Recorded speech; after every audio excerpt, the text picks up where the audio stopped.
MİQ və sertifikasiya imtahanlarına sayılı günlərimiz qaldı. Son qalan vaxtımızı necə daha səmərəli keçirək ki, keçmiş vaxtlarımızdan daha faydalı olsun. Bunun üçün nə edəcəksən?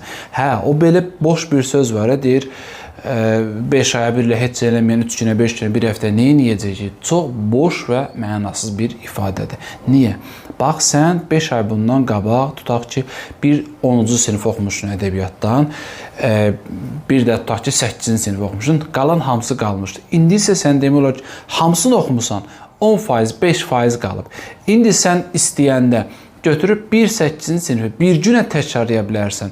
Amma sən 5 ay bundan qabaq bir günə 8-ci sinifi oxuya bilərdimi? Oxuya bilməzsin. Ona görə indi qalan zamanın daha dəyərlidir. Bu qalan vaxtlar maksimum çoxlu təkrarlar edin. Azərbaycan dilinə gəlincə isə bacardığınız qədər çoxlu test işləyin, fərqli ədəbiyyatlardan hansı kursun, haranın vəsaiti varsa, təbii ki, müəllim nəzarət altında. Ən böyük problemi olur ki, məsələn, alıram X vəsaiti, tək başıma başlayıram işləməyə, müəllim yox, nəzarət yox, səhvim hardadır, problemi hardadır, sualımı kimə verəcəm, səhvimə necə baxacam, bu problemlərə görə tək başına irəliləmək olmur. Ona görə son günlərinizi də olsa mütləq müəllim nəzarətindən keçirə bilərsiniz. Bacardığınız qədər sınaqlarla daha çox işləyin. Səhviniz harada çıxırsa, həmin səhvləri də dərs izahına, video izaha baxmaqla doldura bilərsiniz. Bundan əlavə isə bilirsiniz də, yarı mətndir, yarı qaydadır.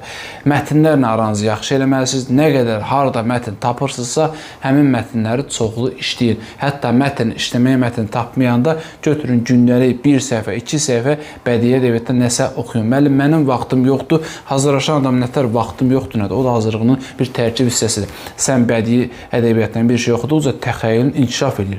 Təsəvvüründə bir şeyi daha yaxşı canlandırırsan.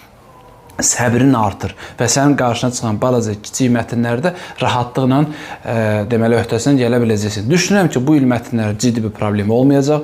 Bu ilki MİQ-ilə bağlı düşüncələrim odur ki, 2023-də və 2021-dəki o belə deyək də alovu, atəşi gözləmirəm. Normal, rahat bir MİQ imtahanı düşünürəm ki, elə olacaq, düşüncəm budur və MİQ-ilə bağlı suallarınızı da bu videonun altında imtahanla, gedişatla bağlı suallarınızı burada yaza bilərsiniz. Əlavə olaraq onu qeyd edeyim ki, istər ibtidai sinif müəllimləri, istər dil ədəbiyyat müəllimləri son günlərini bizlə keçirmək istəyirlərsə 070 882 1883 yazıb sınaqlardan, dərs izahlarından, canlılardan, mətnlərdən faydalana bilərlər. Bu qədər. Hamınıza uğurlar arzulayıram. Videonu izləməyi yaddan çıxarmayın. Sağ olun.